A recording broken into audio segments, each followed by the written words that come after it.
Welcome to the Do Hard Things podcast. Today, we have my most favorite person on the planet, Jozi Linn Soriano.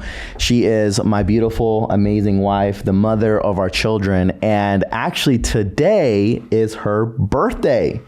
She's actually turning 30, and we couldn't have thought of a better way than to do a podcast together and doing what we love the most. So, Jozi, for those of you that don't know you, quickly introduce yourself, who you are, what you're all about. We already know you're beautiful, so you can skip that part unless you want to emphasize how beautiful you are. Feel free to. Okay, well, I am so honored to be here. It's always a pleasure being on Do Hard Things podcast, and I am the wife to the General, John Soriano, his wife first, mother second. We have two precious boys, a 5-year-old, a 10-month-old. And I'm an inner healing coach. So I am all about growth and mindset and development and becoming the best version of yourself, which is why we work so well together, because that is one quality that I know in you and I know in me, is that we are both growth minded. So yes. I feel like if you can find a partner where you're growth minded, they have that trait, right, then you can move through things and you can get through anything. So that's me. And I'm really excited to go into marriage today. It's our favorite, or it's my favorite topic to talk about. Yes, we are extremely passionate about marriages. And, you know, the reason for that is both Jozi and I think when we were younger, we kind of made this inner vow that we would have the best marriage possible. And it's awesome that we found each other. It's not a bad inner vow. It's not. It's not. And, you know, here's the truth, guys. In America, we are up against a 50% divorce rate. Mm-hmm. And so we recognize that there's a big problem, right? That this concept of working through the challenges, like people are so quick to quit, which is what this podcast is about. It's about doing hard things, right? It's about knowing that on the other side of hardship is your best self. So on today's podcast, we're talking about uncomfortable marriage growth conversations. Yes. And more specifically, common limiting behaviors we see in wives and our perspective on it. Jozi, like she mentioned, she's an inner healing coach, and she is extremely passionate about helping women really become their best version of themselves, really helping them heal from their trauma, from any limiting beliefs, so they can step into their full feminine self. And so in honor of Jozi's birthday, we wanted to attack the wives today. Well, not attack, but talk to the wives. But listen, if you're a husband, if you're a man tuning in, don't think you can't learn from this, because we're also going to talk about what you can do. If you find that, man, sometimes my wife maybe has this behavior, we're also going to talk about what you can do as well to change that trajectory, right? To make it a more intimate, passionate marriage. So this is for both wives and husband. What we recommend, though, is that maybe both of you guys listen to this together and then kind of figure out, like, okay, this applies to us, maybe not this one so much, and, you know, really grow together. So yeah, let's dive in. Let's do it. And I have noticed that the more uncomfortable the conversation, the more growth is on the other side of it. So, you know, like John said, you may hear some of these points and they may not be relevant to you at all. And then you may hear some and you may get triggered or be like, well, she just doesn't understand. And that's okay.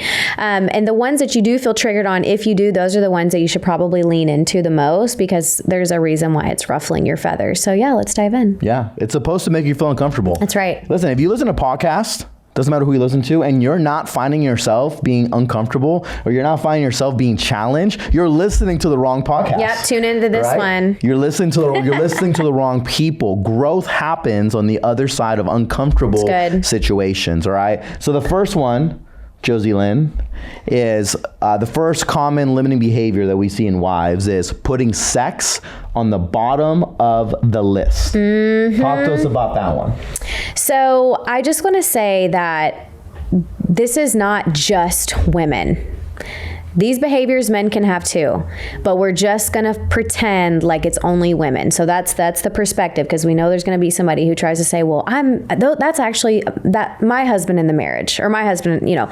So putting sex at the bottom of the list, as a woman, I have so many conversations with other mothers, with other wives. And, you know, most of the time, it's not, when it comes to sex, it's not a conversation of hot, intimate, steamy sex with their significant other. A lot of times it is, unfortunately, he wants to have sex X amount and I only want to have sex this, or I'm too tired, or I have a new baby, or, I'm burnt out from work. There's all these reasons. And so, and a lot of them are valid, and so sex gets pushed to the bottom of the list. And sex is like anything else. It is something that you have to make time for. It's a priority.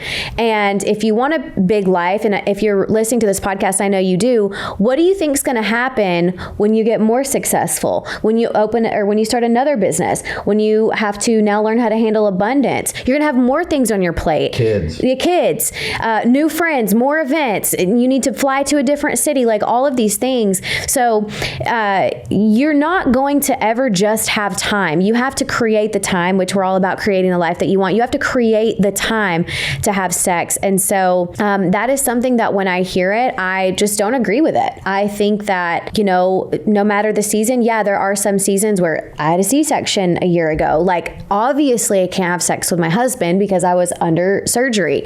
Or if you're majorly depressed, like, we're not talking about those conversations. We're just talking about the day to day, everything's okay, but you quote unquote just don't feel like it. We have to change the narrative around that and really take ownership of our intimacy in our marriage. Because sex is very important in marriage, right? And I think first and foremost, we have to understand the design of sex, right? Sex, in my opinion, is much more emotional and spiritual than it is physical. And I think this is where at least sometimes men get it wrong, because I was like that for a while. I viewed sex, as society teaches you, that sex is more for at least for men, it's like, choose self-pleasure and all that. So you enter a marriage thinking that sex is just this physical thing that we do, and it's not. Sex is actually an opportunity where both partners can grow in intimacy and connection. Like, try having sex with your partner and try not feeling connected after that. It's like almost an impossible feeling, because even at a science level, we see that when a husband and a wife have sex with one another, you release endorphins that make you feel more connected. So first of all, we have to understand the purpose of sex, right? Yes, it's for procreation, of course, but more than that, it's about building a deeper sense of intimacy. And then also the second thing is understanding then the design of sex between a man and a woman, right? The way I look at it is a man is more like a microwave, right? With a microwave, if you're hungry, you put food in there, boom, 60 seconds, you have a meal, right? Where you can't do that with an oven, right? Where women are more like an oven when it comes to sex, right? Slow incline. A man can quickly hop into sex, right? Like quickly, like within a minute or two, he's ready to go. And that's how men are wired. Where women, it's more of an oven, right? They need time. The oven needs to heat up for a bit. Then you put the food, and then even then it still takes a while for the food to get warm, right? And that's how women are wired, to where it's more like an oven. And sometimes, where men get it wrong, and maybe why the woman might feel like, the wife might feel like they don't make it a priority, is because the man's always trying to do it like his way. And it's like, no, marriage is sacrificial. It's about me understanding what her needs are and then doing things based on her needs, not just my needs. And so what you're talking about is emotional intimacy. So a conversation that a lot of women have is they don't feel like their emotional needs are getting met by their partner. And so if I can't stand you, how do you expect me to have sex with you? Like, I don't even like you. I don't even want to look at you because you have neglected me emotionally, or you don't hear me, or you don't see me. And so for the men, we get in this cycle where she's saying, my emotional needs aren't being met. And so because my emotional needs aren't being met, I am going to withhold sex from you, whether it be purposely or not. And then because she is withholding sex, he is getting, he wants sex. And because he wants sex and he's not getting it, he's not attending to her emotional needs. So it's just this cycle where somebody actually has to go first. And so which one in the marriage is going to be the one to break the cycle if you are in this cycle? Somebody has to go first. And I know it's like, well, the emotional needs need to get met first. The truth is that we are very physical, and sex is a basic human need. So I would even go as far as to say, tackle the sex first. Yeah. Like if you are so committed to having sex with your spouse, imagine the emotional intimacy that you would create from doing that. Well, I was going to say on the other side of that too, right? We have to understand, and I don't mean to sound too dramatic, okay? But like I said earlier, we're up against 50% divorce rates, Yep. right? We have to understand what's the odds that are against in our favor. Literally every time someone gets married, it's like they flip a coin, and if it lands on heads, that means they'll be together in 20 years. If it lands on tails, that means they'll be divorced in under 20 years, right? And so we have to understand, like, this is serious, right? I think people walk into it being like, oh, marriage is supposed to be easy and it's supposed to be this fairy tale because that's what Disney taught me when I was a kid and blah, blah, blah. We went there. And it's like, no, it takes work. And like, if you're listening to this and you've been married a few months and you're like, oh, John, sex, that's easy. Well, just wait. A few years into marriage, right, you'll discover that once the honeymoon phase, that sex has to become more intentional, right? Mm-hmm. You have to be like, the men have to be more intentional about, hey, how can I make sex a priority in my marriage? And same with our wives. So I say that because if you don't get this part right, what happens is we have appetites, right? It's like an example I always use is if right now I offered a dead rat for Jozi to eat, she wouldn't eat it. She'd be like, what do you know? Like, she'd be like, get this out of me. But if Jozi was starved for 30 days, someone locked her, God forbid that happens. Someone locked her in a closet and she didn't eat for 30 days. And then all of a sudden they put a rat in front of her. The truth is that we would bypass all of our common sense, and out of survival, right? Out of survival instinct, she would eat that, right? Anybody would do that. So I use that example because if we're deprived of an appetite long enough, that's when we start seeking things that we should not be seeking. And we've heard people say, why did he cheat on me with her? Right. She doesn't look anything like me. I look way better than her. Yeah. Well, like you just said, because some of these men out here are starved for affection and attention and sex, and then we're shocked when they have an affair or when they turn to porn or when they do all of these other things. And the truth is if we're going to take ownership of our actions, you do have a part to play in the marriage. Right. Because the truth is if I'm extremely satisfied in my marriage, okay, like on a sexual level, then I don't even have the appetite to look anywhere else. Again, I go back to the eating example. Right? If you are well fed, if you're eating like good food, quality food, steak and eggs and rice and vegetables, and you're eating quality food, someone can put a cheeseburger in front of you and you're like, I don't really have an appetite for that. But if you're starved and then you put a cheeseburger in front of you, you might eat that. So that's why it's important to have the emotional or have the awareness of like, okay, where's it at? So let's talk some practicals. Like, what are some practical things that the wife can do if maybe they find themselves in a situation where sex is in the bottom of the priority list, or speak to the wives that are like the one that say like, I just don't feel like it or whatever, or I don't feel connected, or what are some things that they can do to make sex more of a priority? Yeah, so I think getting in touch with your sexuality, with your femininity, a lot of women don't feel like sex because they don't feel sexy. Mm-hmm. So doing things that make you feel sexy, building confidence in yourself. And I know these are kind of like ethereal examples, but one is putting up boundaries with your chores, with your children, with your job, and really learning how the feminine works. And the feminine needs time to decompress and time to relax. And a common thing that I hear women say is, I'm having sex with my husband and I'm thinking about the kids and all the things that I have to do. Mm. And so creating awareness around learning how to just de-stress like after a long day, because women are multidimensional. We talk about this. I can be washing the dishes and I can be also simultaneously watching both of the kids, and I can be on a call, and I can do many things at once. So that can be hard for women to shut down when it comes to sex because they're still thinking about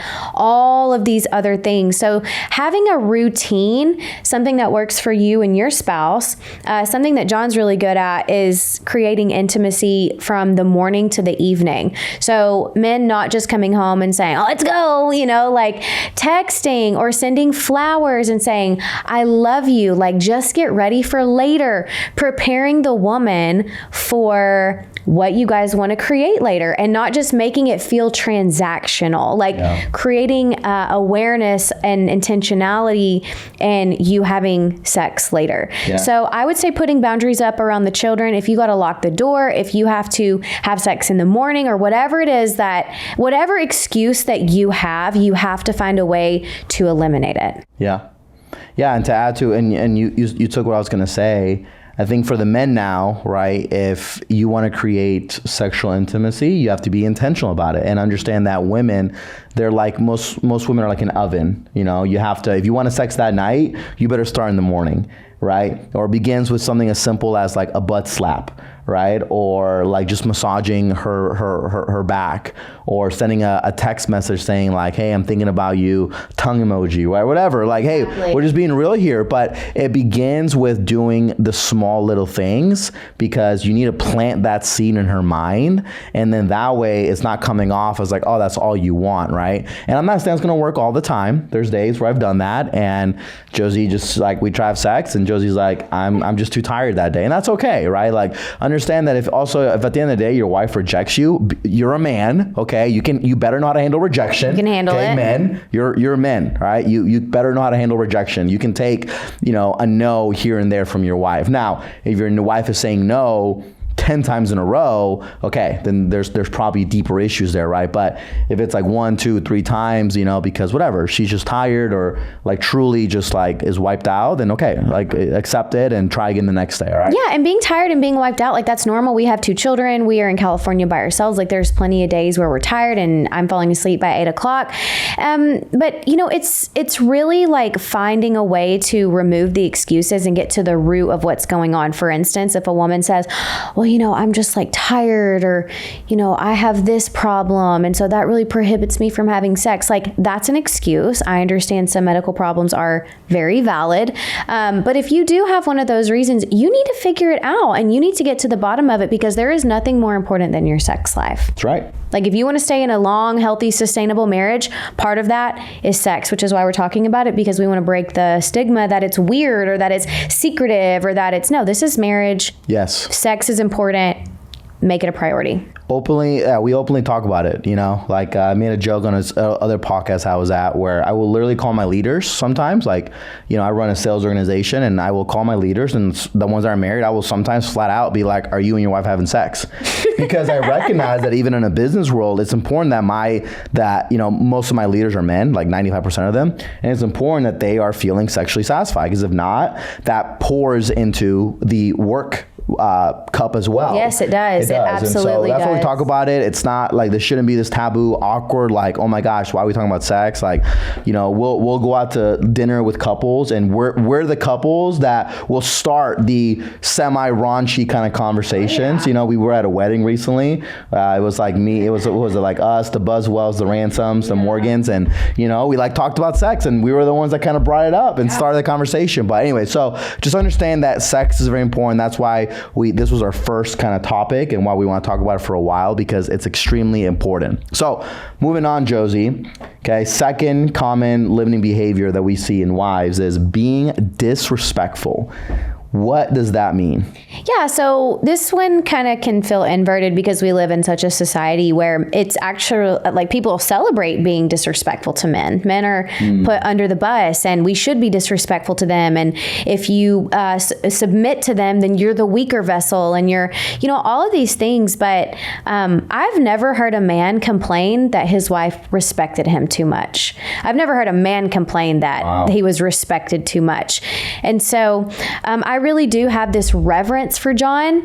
John takes care of me in every way possible. So I absolutely want to show reverence for him, and really just, this journey that since we've been married, I've just learned how to monitor my words. And, I'm not saying I get it perfect, but just not rolling eyes, not just being hateful, and really just having this like kindness and this respect towards my husband, because that's how I truly feel. And I cringe when I am around a wife who is being disrespectful to her man. Like it's cringy to me. That's your husband. And if you have a weak marriage and you know that you're a disrespectful wife, I challenge you to create awareness around your language, around your body, around the way that you view him. You know, I actually started a note in my phone today. It says proof that John loves me. And every time you do something really kind, which let's be honest, if I started that note 3 years ago, my phone's memory would explode. But I want to be reminded of all of the things that you do good for me, because my mind's automatically going to look for the negative. So I want to make sure that I'm recording every kind, nice thing that you've done for me. And when I am feeling like maybe I want to say something hateful or disrespectful, I can pull out that note and I can say, you know what? He's so good to me and loves me so much. And this is what it's about. It's about putting frameworks in your life, which is why I love coaching. You're in sales, like you have systems and framework. It's all about putting framework so that you can avoid the behavior that you're doing. Yeah, and I think if we're being honest, I would venture to say that the majority of women that struggle with showing respect probably have this narrative in their mind that men are out to hurt me. Okay, that men are out to hurt me. You know, that's something that I know you walk through, right? Josi's past shows that many men in the past, right, before we were married, before we were together, have hurt her, have wronged her. So she developed this narrative that, oh, don't trust no man, right? That's why we have this independent, strong woman movement, the feminist movement that's like, I don't need no man, right? But honestly, all those women were just hurt by weak men, okay? And that's why, hey, men, we need to be better, right? We need to be better. We need to be better protectors, better providers, right? We need to, you know, like, even at a young age, you know, start acting like men. Like, because I know in my teenage years, I also wrongfully hurt women, right? Because I didn't know any better, right? I didn't have a strong male figure in my life. So I would venture to say that the women that are maybe showing this respect have this mindset of, oh, I'm not going to trust no man. And so they look for reasons to prove that narrative right. And I love what you said, that you have this like book that, or this note that says, hey, reasons John loves me. Because it's going to take work for you to rewire that paradigm, for you to be like, no, you know what? I'm going to trust them. Because here's my philosophy in life, okay? I would rather go through life being like this and openly trusting anybody. And sure, they might be 1, 2, 3, 4 people in the course of my lifetime that hurt me and abuse my kindness. But I would rather be open like this versus being closed off my whole life, but then potentially miss out on so many amazing relationships because I was not willing to let them in. Okay. And that's how I go in my marriage. I would obviously nothing is guaranteed in life, but I would much rather, and me and Jozi both are the same, we much rather go through life like with each other. Hey, I'm vulnerable, I'm naked, like figuratively, well, I guess literally too, but I'm vulnerable, and yeah, you may hurt me, but I'm gonna trust that you're not. We much rather go through this than having this no, I'm just gonna I love you, but I'm gonna kind of protect my mind, I'm gonna protect my heart just in case you hurt me. And so we developed that, and I would challenge, if you are someone that is being disrespectful, to trust, right? If you're in a marriage, trust this person, and even if this person hurts you, which I hope they don't, but even if this person ends up hurting you, I would rather believe that they won't than believe that, oh, they might, so I'm going to be closed off, and, for the men, give them something to also respect, right? I hope that if you're most men are the providers, I'm not saying you have to be the provider, but give them also something to respect. Don't be a lazy guy. Don't be the guy that just plays video games all day long. Honestly, this is my opinion, okay? Come on. But once you're past 20, max, probably 23, 25, I don't know, max, maybe even sooner, dude, stop playing video games. There's a lot of people that's going to disagree with that one. They will, but it's straight up. It's that's not, I don't know. Maybe there's a very small percentage of women that if they come home and they see their man playing video games at 8 o'clock at night with their boys, they're like stoked, right? I was hoping he was playing video games when I got home from a long hard shift. Very small percent. And then those women are probably the ones that play video games themselves, right? And that's fine. If that works for them, that's fine. That works for them. But I'm going to venture to say the majority of wives tuning in are not like this. They have this sense of reverence because their man plays video games, right? So anyway, so small things like that, give them something to respect. Right? I'm not saying don't do your guy stuff, but like don't be doing your guy stuff more than you're doing your husband stuff. Exactly. So, and I want to give one example because I want to define kind of what respect feels like to a man. I think that's a great idea. And you said it. You said this is this reverence, right? Like Jozi respects my judgment. She respects my decisions, and she respects ultimately how I choose to parent, right? Because I'm the male role model. I want to give this example, and I share it all the time with you. But there was one time about a year ago, maybe a little longer, but we're going to the beach, and we were taking these chairs with us.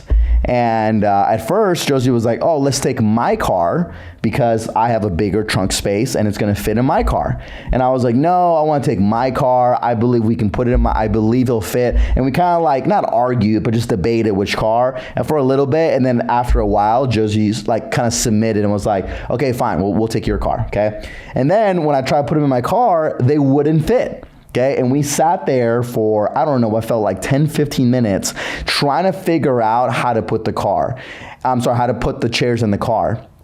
And for that whole time that was going on, I was like kind of waiting for her to be like, "See, I told you so. I told you so. I told you we should have taken my car. Like, why are we taking your car? Now we're going to be late, blah, blah, blah, blah." And she didn't. She stood by me. And although I knew I messed up, although I knew I made the wrong decision, that we actually should have taken her car, right? She was right, because I was wrong. a Tetris master growing up, and I knew that those chairs were not going to fit in that car. And although I knew I was wrong, she didn't remind me of that. Instead, she stood by my side, and even though I was wrong, she was wrong with me. And I remember we got in the car, and I just felt this deep sense of love from her, right? Because that is what respect looks like. She respected my decision, even though it was the wrong one.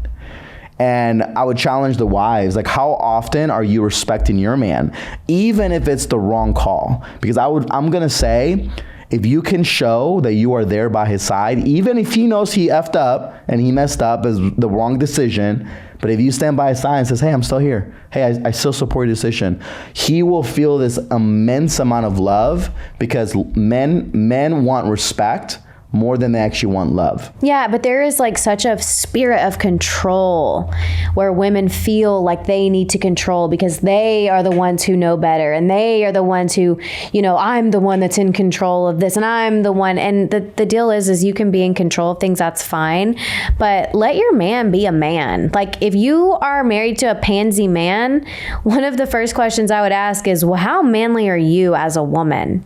And learning to just chill out and sink into your femininity. And another thing just from the coaching world that we say is, if it's in you, or what comes out of you is in you. So if you don't respect your husband, you probably don't respect yourself. Wow. So once I started going on my inner healing journey and I really started to learn my identity and who I was as a woman, I don't always need to open my mouth.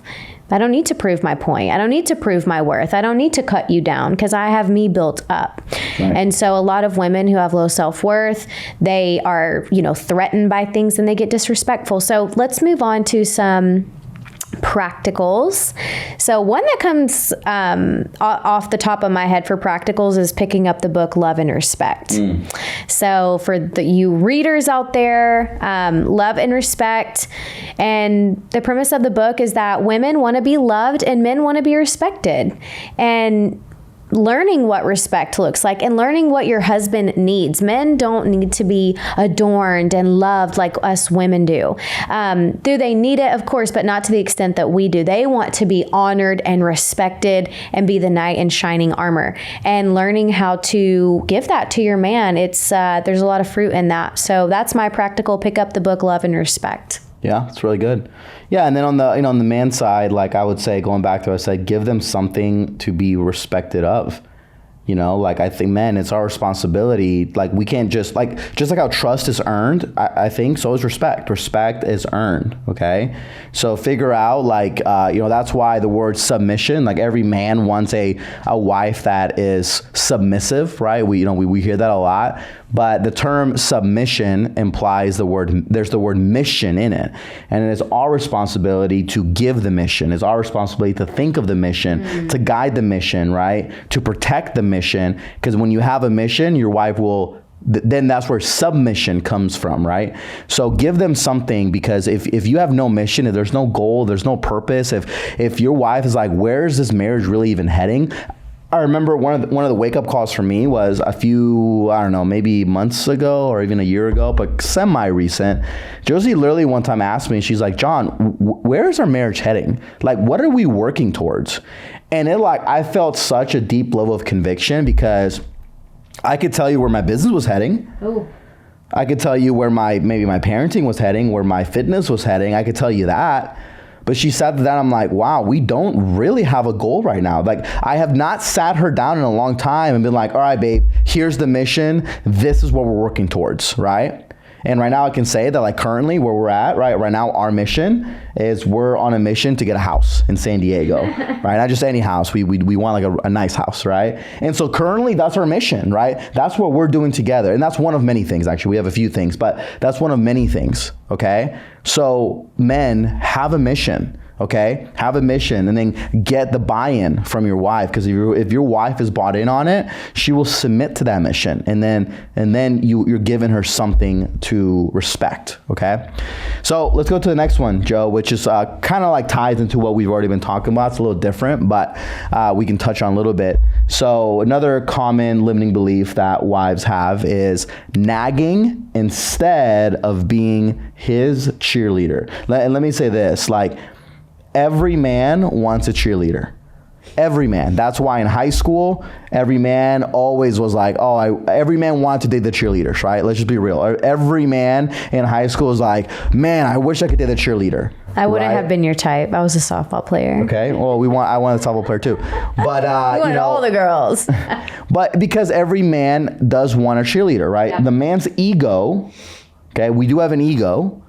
And it's good that we have an ego. However, the ego, like my wife, Jozi, possesses the ability to either build up my ego, right? Or completely tear down.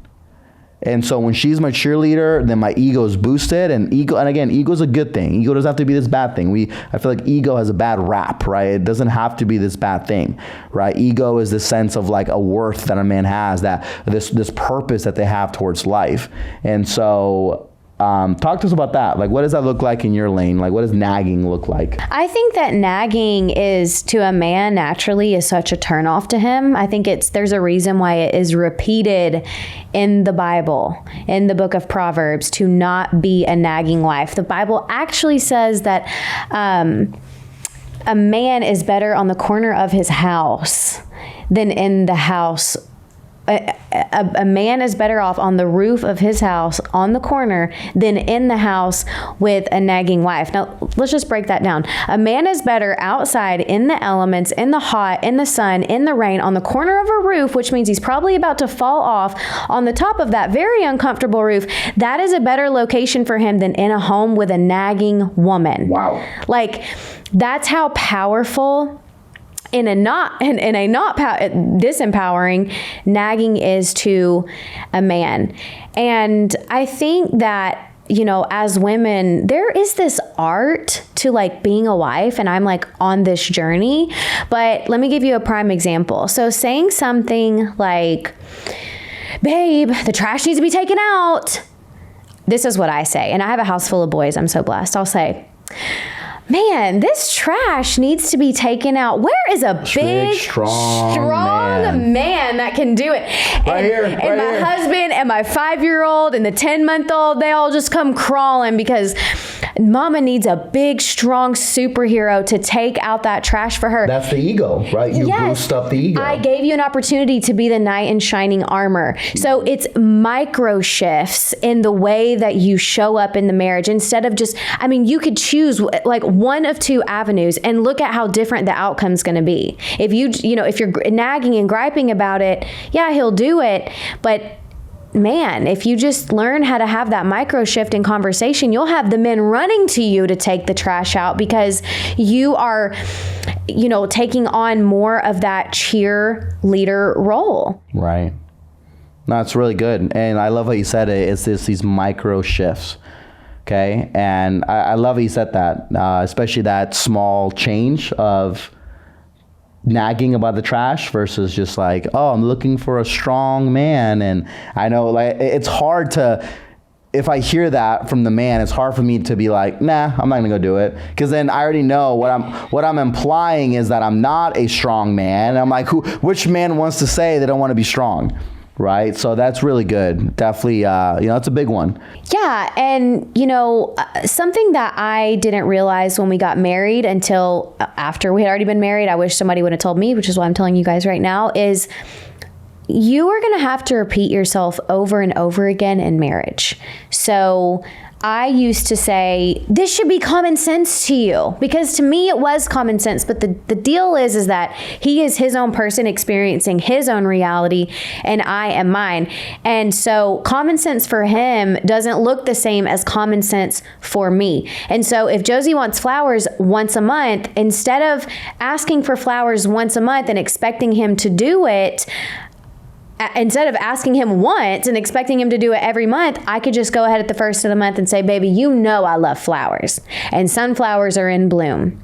So what do you think about getting me sunflowers this month? Constantly communicating my needs, because nagging is what? When we're nagging, we are communicating our needs, but it's in a negative way. And also it implies too that you should just know everything. Yeah, you should just know that I need the trash taken out right freaking now in this exact moment. And I don't know about you, but I've never met somebody who can read minds. Exactly. So it really comes down to you are not comfortable communicating your needs over and over again. So on a practical note of how to stop nagging, because being a cheerleader is like a whole nother art form. It ties into that having reverence for your husband and wanting to cheer him on and wanting to see him win, because when he's winning, I'm winning. When he's losing, I'm losing. So I want to be boosting him and cheering him on.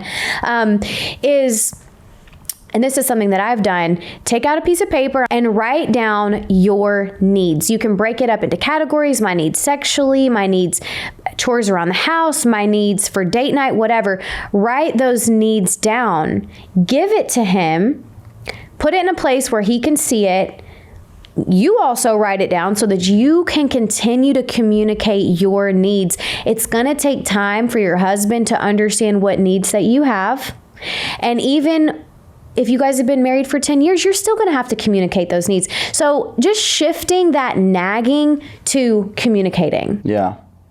Well, which actually you led us right into our next point, which is unclear communications of expectations. Yes. Right? Because we probably should talk about that one first, because when there is unclear communication, that's where nagging starts. Yes. Right? And also just know nagging can go both ways. Okay? Oh, of course, yeah. I can nag too. It's just that I guess, call it historically, women are more likely to nag. They are. Maybe because like men are kind of like, I don't care. Like men are just like, they just suppress it sometimes, which isn't healthy. Right? That's another show. Women, they're a little bit more outspoken, right? Yeah. They're willing to express their frustrations. Where men, if they are frustrated, they'll just like suppress it. They'll just be like, nope, I don't care. And then a few months later, they have a big blowout because they've been suppressing a lot of frustrations for a long time. So unclear communications of expectations, and you said it right. We have to understand in a marriage that we can't read people's minds. I can read your mind, and you can read my mind. I'm gonna get a little bit deep, a little intimate here, but like going back to even the sex conversation, right? How many times do I vividly express to you my need? Yeah, she laughs because she knows, right? And we're, we've been married almost 4 years, and even 4 years in, he's still communicating that same need every day when he wakes up. Yeah, straight up, I'll be like, hey, can you give me a, fill in the blank, right? You can kind of fill in the blank with what I'm talking about here. But, and even then, right? And now you would think like, oh, well, we've been married a long time. Like, you should know by now that no, because I'm like, same with sex. Like, sometimes I'd be like, hey, like, you want to have sex? That's not how I ask all the time. But sometimes, most of the time it just happens organically. But sometimes I will, right? Because that's a need. I'm communicating my need. Exactly. Right? So it's important because I can't just expect her to read my mind. Because if I expect her to read my mind and then she doesn't do it, that's when frustration comes in. That's when resentment comes in. That's when bitterness comes in. And then now you're on you have this really bad cycle that you're starting. So yeah. And if I could ask you right now as a husband or as a wife, what expectations do you have out of your spouse? If you cannot rattle some off to me, you don't have clear expectations. And if you don't have clear expectations, you can't be mad at your spouse for not getting it right, because vague goals equal vague results. And so if you're very vague about, most women don't even know what they want. Most people don't even know what they want. And then I'm going to get mad at you for not executing on what I need. You don't even know what you need. So a good place to start is, once again, getting out the piece of pen and paper and writing down your needs as an individual. For instance, one thing that I absolutely need, me personally, is quiet time. I want the house quiet. I don't want anybody to talk to me. I don't want to fulfill a need. I don't want to go anywhere. I don't want to hear anybody talking. That is a need that I have. And John can tell when I would get close to needing it, because I get what I call really crunchy. So knowing yourself, really sitting down. I mean, maybe you've never asked yourself, like, what do I need? Like, as a woman or as a man, like, what do I need? John likes to play poker. So I know that, one thing that he really likes is he likes to play poker. I know that about him. We've expressed that. He's communicated that to me. And so he has an expectation that when he goes, I'm not going to nag him. So ask yourself, like, what is it I need as a woman, as a man, as a parent? Like, know yourself inside and out, communicate that with your partner, and understand you're going to have to communicate it over and over again. And that does not mean you're broken. That does not mean they're broken. You guys are a new person every day when you wake up, and you're going to have to continuously communicate and get comfortable doing so. Yeah. And a story I just thought of when you were talking about, your quiet time just recently, right? You reached a point where you need a quiet time, and you expressed that to me, and instantly I was like, okay, I'm gonna leave, and like, I didn't plan to leave that day. I was like planning on working from home and all that, but I left and I figured it out. But because I realized, like, okay, my wife has a need right now, and she's communicated that need to me. So I'm going to go ahead and do it. So yeah, have clear expectations of what those are. And you said it too really well. You might have to do it again and again and again and again. Yeah, because and they might change. Right. Your needs might change. So always just driving that point home and communicating your need, no matter how silly it is, no matter if you think they should know, no matter if you've been married for 20 years and they should just know by now. No, it's your responsibility to make sure that your communication lands with the other person. Yeah. So to kind of bring it all home, our last point, or our last limiting behavior that we see in wives is showing little or no appreciation for him. What does that mean to you?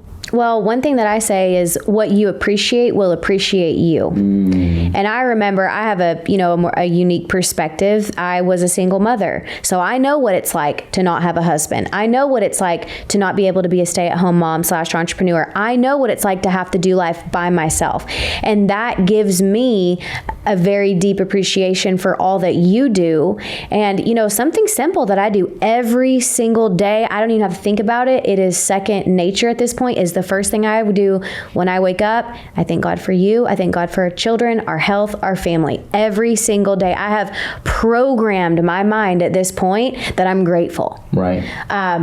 Well, and on gratitude, if you don't have a daily practice of gratitude, you are literally shooting yourself in the foot. Yeah. Because, we practice gratitude in our marriage, in our business. We teach even our child, kids, you know? How often do we just we're like together and then I don't know, we'll go like, hey, you know what? Let's say 5 things we're grateful about from each other. Yep. And then you stand there and if you do this exercise, take a while to think about it. It's okay. Don't be super vague. Oh, I'm grateful for you. I'm grateful for your hair. Really make it deep, and really think what am I grateful for? Yep. My wife, today, hey, I'm grateful my wife made me a really awesome breakfast, right? Something that, and I'll share hey, I know you you took time for it. It was labored out of love and I'm grateful for that. So take time to talk about that. And because like you said, whatever you appreciate will appreciate you. And so it's almost impossible to truly be in a state of gratitude and still feel unappreciative towards someone, because what you focus on grows. And the truth is, in your marriage, I promise you, and some of you may be like, there's no way, but I promise you, if you look, you will find the good. Yes. Okay, you will find the good. Now, of course, I'm not saying the good should overshadow the bad. If you're in an abusive relationship, whether that's verbal or physical. That's not what we're talking about here. That's not what we're talking about, right? But what we are talking about is that, if your husband, wife may do a few things that upset you, that maybe get on your nerves, but look for the small things and make them aware of that. Hey, I appreciate it when you do X, Y, and Z, or hey, I'm grateful that every day you do X, Y, and Z. And that's exactly why I created this note in my phone, because I want to be reminded of the good. One thing you say, and I love it, is I'll say, oh, I don't feel loved. And you'll say, but what is the proof that I do love you? Where is the proof? And so we have all seen a really nice car that we like the new Bronco that I love so much. I saw it, and after I saw it one time, how many times did I pass it on the road in California? So many times. Because what? Because it's been brought into my awareness, and now I am focusing on it, and we all know where focus goes, energy flows. So what you focus on that's what you will bring more of. So if you are constantly focused on the negative that your husband's doing, you're going to find it. If alternatively, if you are always focused on the good that he's doing, you're going to find it. And we're just naturally negative. Mm-hmm. So we have to, it's much easier to find the negative than it is the positive. But if you just get in a habit, and I don't care, even the most hateful person on earth has something good that we can say about them. Right. So really getting your own ego out of the way and saying, you know what, I'm grateful. I promise you, if every wife or every husband could just send the text every day and say, hey, I'm just really grateful for all that you do, thank you, then it would change things. It really would be a game changer. So that's my take on gratitude. Like you said, practicing a gratitude journal. You don't need to sit down and write down 100 million things that you're grateful for, but really just when you wake up in the morning, taking a moment to get grounded, look around the house. One thing I'm grateful for is my essential oil diffuser. I love making the house smell so good. And that is a delicacy that, John, you went to South Africa a few months ago. Those people didn't have essential oil diffusers. It's something so silly that we take for granted, but really just waking up and planning yourself in your life and saying, you know what, I'm really grateful for this, and making your spouse one of them because they're the most important person in your life. Yeah, something I want to add is, one thing you're great at is a lot of the times when I leave the home, within 30 minutes, you'll send me a text message. You, yeah. And you'll say hey love, and I'm like, hey Queen, what's going on? And you're I just want to say I'm really grateful for how hard you work. Because something that the Marine Corps taught me is complacency kills. Yeah. And it can be very easy to become familiar with something, right? You said it, you used to be a single mom, right? But now the last few years, your life has changed in the sense of things that you used to worry about before we got married, you no longer worry about, right? Back then you were like kind of concerned, like, okay, I have to take care of the bills. Yeah, I knew where every penny was. I know where every dime was. You have to take care of the bills, plus, taking care of raising my son, right? Where now the thoughts of you having to worry about provision are no longer in your radar anymore, right? That's no longer your burden. Yeah. But if we get familiar with that, we forget that, wait a minute, hold on, once upon a time, I did have to worry about that. And you do a great job at like showing appreciation that towards the fact that, that's one area that I make sure that you don't worry over, right? And then for me, it's like, hey, I know what it was like not being raised up with my parents, right? Mm-hmm. Hey, my parents did a phenomenal job raising us. They did the best they could. But the truth is that they had to work so much to provide for us. It was 4 of us that I never physically really saw them. Right, growing up, they weren't that physically present in my life, not because they didn't want to be, but they were just working. They work 16, 18 hours every single day. And so I'm grateful. I know what it's like as a child I know I have parents, but I don't see them. So I'm grateful. And I tell her every day, hey, I'm grateful that you're a mother, because I'm grateful that I don't have to worry about our children kind of like being raised up without parental influence, right? Yeah. Without, you loving on them, you speaking life into them, you speaking wisdom into them, you correcting and disciplining them, because that wasn't my experience as a kid, and so I'm grateful for that. And so I think it's important to remember that complacency kills, and that's why showing appreciation towards your spouse is very important, because it's a reminder of like, you know what, things technically could be worse. And so, whatever that is, if your husband's the provider, make sure he knows that, hey, thank you. Like, you do really well. You'll just text me like randomly. Hey, thanks for working so hard to provide for us. And that makes me feel loved. And then in return, that makes me want to go out there even more and crush it in the marketplace. And alternatively, if I don't tell you I'm grateful for you ever, and all I do is belittle you or nag you, what's that going to do to you as a man? Yeah, it's going to disempower me. Exactly. And so a lot of women and men have it wrong in the sense that they're like, well, when you do something praiseworthy, then I will praise you. Well, why don't you just find something praiseworthy right now and just bang that drum as loud as you can and watch your watch your woman come alive? It's going to grow over time. It's like a snowball effect, right? Exactly. Don't underestimate the power of small beginnings. Yep. All right. Once upon a time, all of us were seeds. Right? Once upon a time, this chair right here that, with this wood was a seed as well. And then eventually became a tree, and then it became the chair we see today.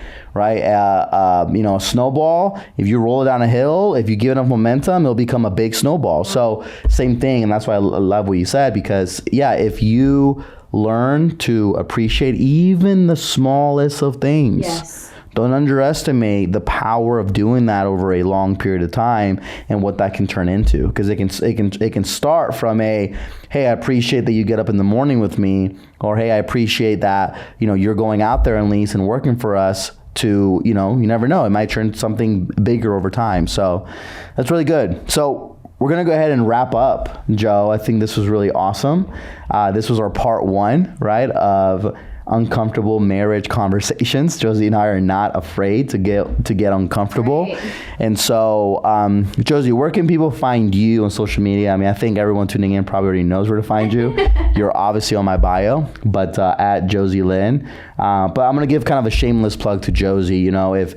If you're a woman tuning in, or a woman, which everyone does, Jozi has done such a great job at really that inner healing. Jozi has taken upon herself for the last about almost 2 years to do a lot of deep work, first in herself, to where she got healed from a lot of traumas that she had from when she was a child or maybe early teenage years. And then now she's helping many other women also discover that healing as well.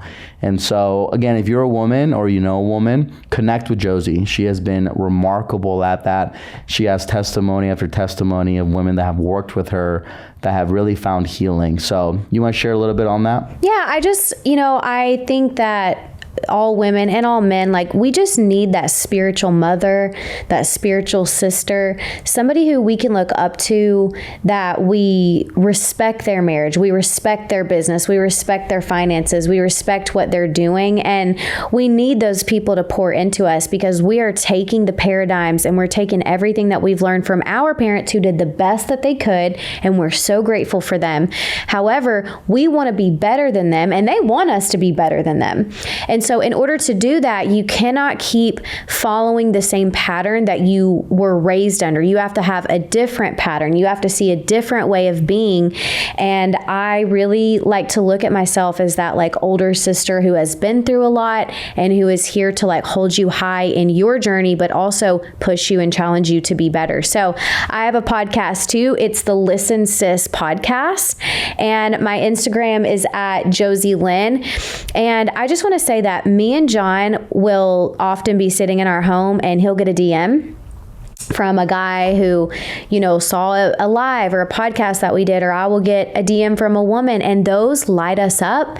And so I just want to say, like, absolutely feel free to shoot in our DMs just to say hello, tell us what you know, the value that you got from what we're doing, because that's what keeps us going, is knowing that we're making an impact in people's lives. Yes, do it, because it makes us want to do it more. Yep, exactly. So thank you for tuning in to the Do Hard Things podcast, where we believe that your best self is found on the other side of doing hard things. We will see you guys on the next episode. Thanks.